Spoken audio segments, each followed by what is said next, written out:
दे दिया है, तो टॉपिक पे वापस आते हैं। अब आप कहोगे कि ये जो ऑफर लेटर है, अपॉइंटमेंट लेटर्स हैं, ये बहुत इंपॉर्टेंट है, ये चीज़ तो समझ में आ गई है, लेकिन अगर कंपनी दे ही नहीं रही है लेटर्स मल्टीपल फॉलोअप के बाद भी, तो उस केस में एक एम्प्लॉय क्या कर सकता है? स्पेशली ये स्टार्टअप्स के केस में ज़्यादा होता है। देखिए, आप किसी भी लेटर को लेकर फॉलोअप कर रहे हैं अपनी कंपनी में, अपॉइंटमेंट लेटर का एग्जाम्पल ले लेते हैं। आपने कंपनी ज्वाइन कर ली है, आप काम कर रहे हैं, लेकिन उसके बाद भी एचआर आपको अपॉइंटमेंट लेटर नहीं दे रहा है। उस केस में आपको एचआर से लेकर अपनी हायर अथॉरिटी को कॉपी करके एक ईमेल डालना है, जिसमें आप जिस बंदे से अपॉइंटमेंट लेटर मांग रहे हैं उसका नाम मेंशन करके ये लिखना है कि मुझे इतना टाइम हो गया ज्वाइन करे इस कंपनी को और मैंने मल्टीपल फॉलोअप किया है, उसके बाद भी मुझे अपॉइंटमेंट लेटर नहीं मिला है।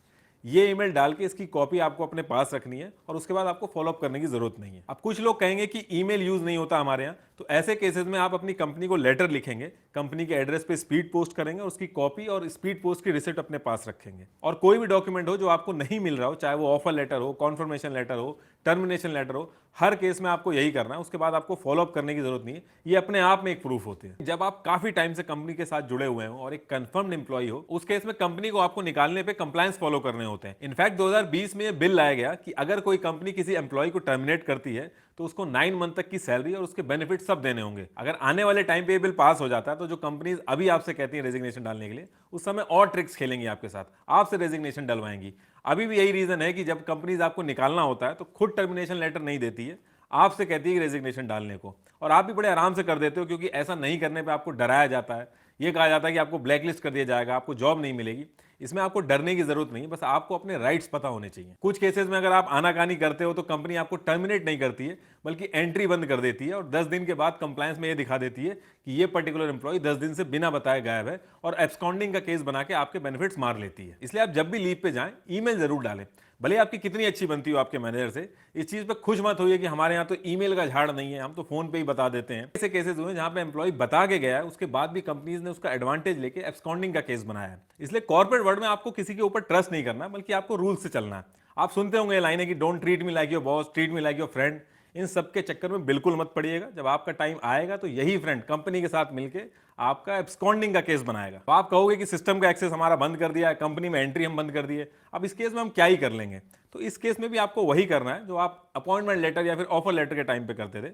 आपको ईमेल करना है, और अगर ईमेल का भी एक्सेस आपको नहीं मिल रहा है तो आपको स्पीड पोस्ट करना है और सारी चीजें मेंशन करनी है। जो जो लोग इन्वॉल्व हैं इसमें, उन सबके नाम मेंशन करने हैं और 90 डेज के अंदर लेबर कमिश्नर को कंप्लेन करनी है। आप जब चाहे ऑनलाइन कंप्लेन कर सकते हैं, लिंक मैं यूट्यूब के डिस्क्रिप्शन में दे दे रहा हूं, और टोल फ्री नंबर भी है, आप स्टेट वाइज उस पर कॉल कर सकते हैं और अपनी कंप्लेन दर्ज करा सकते हैं। और अगर इस पूरे प्रोसेस में आपसे कोई मिसबिहेव कर रहा है या गाली दे रहा है या आपकी सैलरी रोक रहा है, तो आप पुलिस स्टेशन में भी कंप्लेन कर सकते हैं। भले पुलिस वाले आपकी एफआईआर दर्ज ना करें, लेकिन उस केस में भी आप एक रिटर्न कंप्लेन करिए और उसकी रिसीविंग ले लीजिए। अब आप कहोगे कि इतनी बड़ी बड़ी कंपनी है, इनके पास इतना पैसा है, इतने अच्छे लॉयर्स हैं, इनके सामने हम कैसे टिक पाएंगे। देखिए, लेबर कोड इस चीज को बहुत ही अच्छे से समझता है। अगर आप पास्ट का रिकॉर्ड निकाल के देखोगे तो लेबर कोड एम्प्लॉय को उसका हक दिलाता है, भले कितनी बड़ी कंपनी हो। और दूसरी चीज, मार्केट में काफी बड़े बड़े लॉयर्स हैं जो कॉम्पनसेशन का परसेंटेज स्प्लिट करके आपका केस लेने के लिए रेडी रहते हैं। तो इसमें आपको ज्यादा सोचने की जरूरत नहीं है, और इसमें आपकी रेपुटेशन से ज्यादा कंपनी की रेपुटेशन लगी होती है। आपके कुछ बेनिफिट्स के चक्कर में कंपनी लेबर कोड में जाके अपनी रेपुटेशन दांव पे नहीं लगाएगा, अनटिल अनलेस बहुत ही ज्यादा पैसा इन्वॉल्व हो। लेकिन इस पूरे सिनेरियो में आपसे एक चीज कहूंगा कि जब भी ऐसा कुछ हो, आपको खुद एनालाइज करके सोचना है कि क्या सच में आपकी गलती है। अगर आपकी गलती है तो आप कंपनी के साथ एक म्यूचुअल एग्रीमेंट पे छोड़ सकते हैं।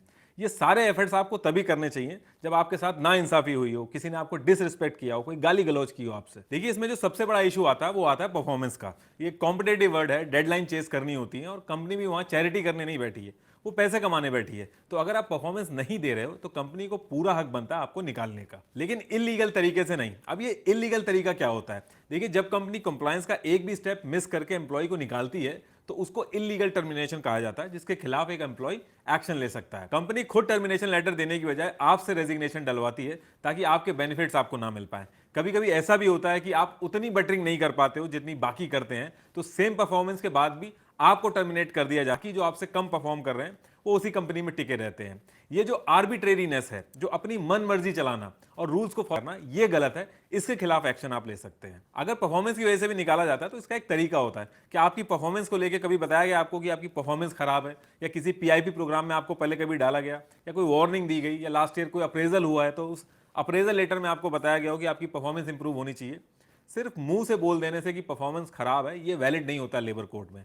जो आपके लेवल के एम्प्लॉय हैं उनका डेटा आपके डेटा से कम है, इसका प्रूफ देना होगा आपकी कंपनी को। और अगर सच में भी आपकी परफॉर्मेंस खराब है तो आपको पहले नोटिस दिया जाएगा, वार्निंग दी जाएगी। उसके बाद भी आप अगर काम सही से नहीं कर रहे हैं तो आपको लास्ट डेट बता के 1 मंथ की बेसिक सैलरी प्लस डीए दिया जाएगा। आपकी सीएल और ईएल जो बची है वो आप एनकैश कर सकते हैं। ग्रेचुटी मिलेगी आपको अगर आप 5 साल से ज्यादा एम्प्लॉय हैं। और आपको अगर कोई कंपनी टर्मिनेट करेगी तो वो आपको टर्मिनेशन लेटर देगी। आपको टर्मिनेशन लेटर लेना बहुत इंपॉर्टेंट है। उस पर प्रॉपर रीजन लिखा होता है ताकि आगे चल के उसमें अगर कुछ गलत लिखा है तो आप उसको चैलेंज कर सकते हैं। एक चीज और आपको ध्यान में रखनी है कि एम्प्लॉयज टर्मिनेट होने के बाद लिंक्डइन और सोशल मीडिया पे उल्टा सीधा लिखने लगते हैं कंपनी के बारे में।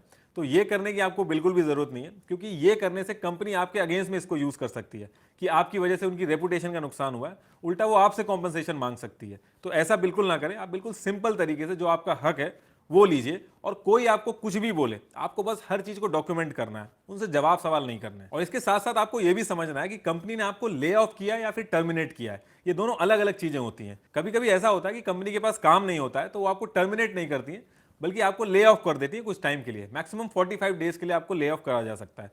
ले ऑफ के टाइम पे आपको 50% बेसिक प्लस डीए मिलता है। और 45 डेज के बाद जैसे आप टर्मिनेशन के रूल्स फॉलो होते हैं और उसके जो बेनिफिट मिलते हैं वो मिलता है आपको। लास्ट में एक चीज कहूंगा, स्पेशली जो नए नए इस कॉर्पोरेट वर्ल्ड में एंट्री कर रहे हैं, कि आपको हर महीने 2 महीने में एक लाइन सुनने को मिलेगी कि we are not a company, we are a family. तो इन सब चक्करों में बिल्कुल मत पड़िएगा। ये कॉर्पोरेट वर्ल्ड है, यहाँ सारी चीजें प्रॉफिट और लॉस से चलती है।